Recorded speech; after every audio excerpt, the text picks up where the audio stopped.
இங்க ஒருத்தன் ஒரு ஹோட்டல் ரூம்ல ஸ்டே பண்ணிருக்கும் போது அப்ப சடனா யாரோ ஒரு பொண்ணு ஒருத்தி வெறும் டவலை மட்டும் கட்டிக்கிட்டு இவன் ஸ்டே பண்ணிருக்க ரூமோட பால்கனில வந்து நிக்கிறா. அப்படி வந்து நின்னவன் ஓபன் பண்ணு அப்படின்னு சொல்றா. சோ இப்ப இந்த பொண்ணை பார்த்தவன் யாரா அந்த பொண்ணு அப்படின்னு சொல்லிட்டு போய் ஓபன் பண்ணி விடுறான். அப்படி ஓபன் பண்ணி விட்டவன் யாருமா நீ, உனக்கு என்ன வேணும் அப்படின்னு மாதிரி கேட்கறான். ஆனா அந்த பொண்ணு வந்துட்டு எதுவுமே பேச மாட்டேன்றா. யாராவ ஊமையா இருப்பாளா அப்படின்னு சொல்லிட்டு இவன் பார்த்துட்டே இருக்கும்போது அப்ப அந்த நேரம் பாத்ரூமுக்கு குளிக்க போன ஒய்ஃப் குளிச்சு முடிச்சுட்டு வெளியே வர. சோ இப்படி வெளியே வர இந்த ஒய்ஃபை பார்த்துட்டு இந்த பொண்ணு என்ன பண்றானா, சடனா இவ கட்டியிருந்த அந்த துண்டு எல்லாத்தையும் அவுத்து போட்டு அப்படியே நேக்காடா நிப்பாளா. இப்ப இதை பார்த்த ஒய்ஃப் வந்து ஷாக் ஆயிட்டு, எங்க யாருங்க அந்த பொண்ணு, என்னங்க நடக்குதுங்க அப்படின்னு மாதிரி கேட்க, இப்பதான் ஹஸ்பண்ட் இதை பார்த்துட்டு ஓ ஷீட் அப்படின்ட்டு, ஏமா என்னமா அவுத்து போட்டு நிக்கிற, கட்டு கட்டு துண்டை கட்டு அப்படின்னு சொல்லிட்டு துண்டெல்லாம் கட்ட வச்சுட்டு, அது ஒண்ணு இல்லமா யார் என்னன்னு எனக்கும் தெரியல, பால்கனில வந்து நின்னா அதான் உள்ள கூப்பிட்டு யார் என்னன்னு விசாரிச்சுட்டு இருக்கேன் அப்படின்னு சொல்லிட்டு சொல்ல. அப்ப இந்த பொண்ணு என்ன சொல்றானா, என்ன டார்லிங் 6 வருஷமா லவ் பண்ணிட்டு இருக்கோம், லவ்னு சொல்லுங்க, அதான் ஒய்ஃப் கிட்ட மாட்டிக்கிட்டீங்களே, இதுக்கு மேல மறைக்கிறதுக்கு என்ன இருக்கு அப்படின்னு மாதிரி சொல்ல.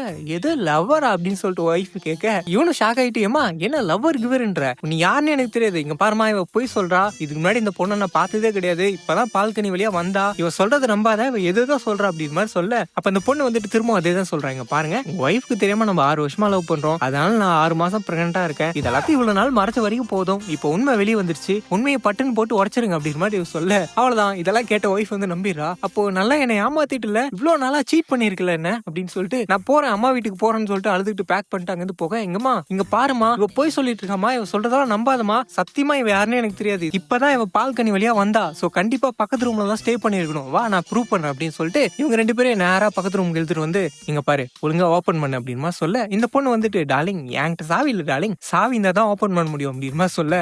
இங்க பாரு கடுப்பேத்தாத ஓபன் பண்ணு அப்படின்மா சொல்ல. இங்க பாருங்க உங்க ரூம்ல ஸ்டே பண்ணி இருக்கும் போது நான் எப்படி பக்கத்து ரூம் ஓபன் பண்ண முடியும் அப்படின்னு சொல்லிட்டு அவ கேட்க. அவ்வளவுதான், இதை கேட்ட ஒய்ஃப் வந்துட்டு திரும்ப கோச்சிக்கிட்டு, நான் போறேன் அம்மா வீட்டுக்கு போறேன் அப்படின்னு சொல்லிட்டு அங்கிருந்து போயிட. அவ்வளவுதான், இப்ப ஹஸ்பண்ட் வந்துட்டு பயங்கர கோவம் வந்துருது, பொய் சொல்ற இருடி கண்டுபிடிக்கிற அப்படின்னு சொல்லிட்டு அந்த லாக் ஆயிருக்க ரூமை வந்துட்டு கதவெல்லாத்தையும் உடச்சிட்டு உள்ள போய் பாக்குறான். அப்படி உள்ள போய் பார்த்தா கூடவே ஒய்ஃப் எல்லாத்தையும் கூட்டு போய் காட்டுறான். அப்படி கூட்டு போய் காட்டினா ரூம் எல்லாம் அப்படியே கிளீனா இருக்கு, யாரும் தங்கின மாதிரியே இல்ல.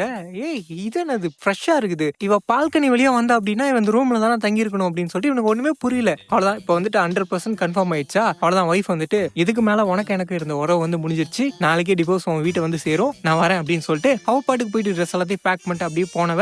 அதுக்கப்புறம் ஐயோ பர்ஸை மறந்துட்டு அப்படின்னு சொல்லிட்டு கோவமா திரும்ப அந்த ரூமுக்கே போறா. அப்படி போனவ அவகிட்ட இருக்க அந்த கீ கார்டை வச்சு ஓபன் பண்றா. அப்படி ஓபன் பண்ணா ஓபன் ஆக மாட்டுது. இதை பார்த்த ஹஸ்பண்ட் வந்துட்டு, இரு நான் ஓபன் பண்றேன் அப்படின்னு சொல்லிட்டு இவனும் ட்ரை பண்ணி பாக்குறான். ஆனாலும் ஓபன் ஆக மாட்டுது. இது என்னடா இது, நம்ம ரூம் கீ கார்டு தானே இது, ஏன் ஓபன் ஆக மாட்டுது அப்படின்னு சொல்லிட்டு அப்பதான் மண்டையில இவனுக்கு ஸ்ட்ரைக் ஆகுது, ஒரு டவுட் ஒன்று வருது. ஸோ அந்த டவுட்டோடய அப்படியே அந்த கீ கார்டை எடுத்துட்டு போயிட்டு பக்கத்து ரூம் ஓபன் பண்ண. அப்படி ஓபன் பண்ணா இந்த ரூம் ஓபன் ஆகுது. உள்ள பார்த்தா அந்த பொண்ணு ட்ரெஸ் எல்லாத்தையும் சேஞ்ச் பண்ணிட்டு இருக்கா. ஆக்சுவலி அவ பக்கத்து ரூம்ல இருந்து தான் வந்திருக்கா.